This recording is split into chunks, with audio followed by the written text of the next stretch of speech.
Çalı Kralları'na hoş geldiniz. Ben Erhan. Bildiğiniz gibi bir süredir yeni video yükleyemiyordum.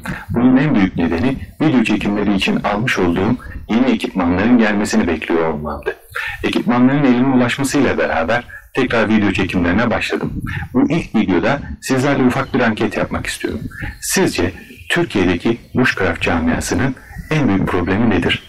Ekipman mı, ekipmanlara ulaşabilmek mi, yurt dışından gelen ekipmanların kısıtlı olması mı, bilgiye ulaşabilmek mi, bilginin kısıtlı olması veya doğru bilgiye ulaşabilmek mi?